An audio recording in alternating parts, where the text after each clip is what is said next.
do you teach the Kuzari, Yehuda HaLevi, to your students, to young people? How do you teach it? Why should young people study the Kuzari today? And why do you think it appears that there's been a resurgence of interest in the Kuzari? Why is that? Okay, let me start with the end. The reason for the resurgence of Kuzari, from my point of view, is its narrow, ethnocentric, essentialist view of Judaism. In other words, Yehuda HaLevi thought that Jews were essentially different from other people, to the extent that even someone who converted to Judaism doesn't become a full Jew. We are living in an era where, I guess what's now being called Jewish supremacism is widespread and popular. And here you have the ideational justification for such a view. Now, when I teach it, I'll put it a different way. One sees scholarship about Kuzari, especially from outside of Israel, which tries to play down those essentialist views of the people of Israel and try to find explanations or explain the text in a different manner. I think that this is apologetics. I understand why one would want to engage in apologetics, especially outside of Israel, but I still think that that's not what the author meant. So the book is popular in certain circles for justification of certain political views, certain religious views about the people of Israel and Judaism, and it's not necessarily those views that I personally agree with or would like to be promoted.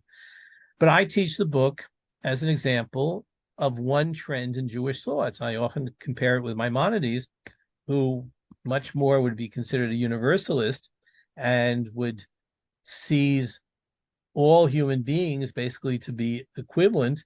The difference between Jews and non-Jews, that the Jews observe the Torah, and the Jews got the Torah because of Abraham, in a sense, discovering God.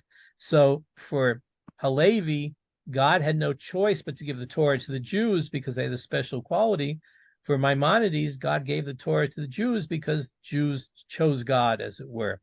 I often say the difference between Jews and non-Jews for HaLevi is a matter of hardware, that Jews and non-Jews are totally different or totally separate. For Maimonides, it's a question of software, how one programs a human being. A human being is born, even if that person has Jewish parents, if he or she is raised as a non-Jew, for all intents and purposes, that person is a non-Jew. If you take a non-Jew and raise a non-Jew as a Jew, for all intents and purposes, that person is a Jew. So it's a much more universalistic, open, I'd say almost tolerant, even though Maimonides was not particularly a tolerant person, than HaLevi. So when I teach, I try to show that Judaism has a wealth of sources and views, and that one has to analyze them to see how valid and how accurate one sees these views to be. In terms of popularity, I think it has to do with political and religious issues where HaLevi makes today's Jews feel a lot better about themselves and about Judaism than perhaps Maimonides or other Jewish thinkers. I would also add that from my point of view, in the 12th century, when the book was written, it was very good for encouraging Jews who felt that they were despised and oppressed. In the 21st century, when you have a renewed Jewish state, perhaps the message is not as important, or perhaps could even be somewhat damaging.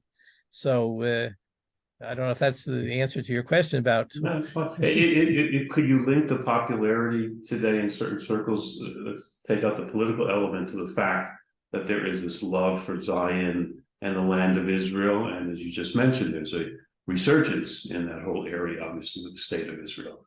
Correct, and but as you well know, the issue of the state of Israel and Zionism is controversial among Jews, even among Jews, and often one uses the love of the land and the divine promise, not for religious needs, but more for political needs.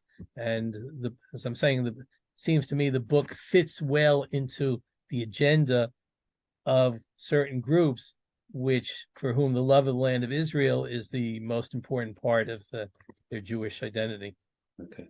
This has been fascinating. Just a little taste of Yehuda HaLevi, the Kuzari, and certainly encourage all our listeners and viewers to go online and read Professor Lasker's works, and to go online and purchase some of the books, especially the new book on the Karaites, the more recent book on the Karaites. And Professor Lasker, thank you so much for your time today. We appreciate it very much.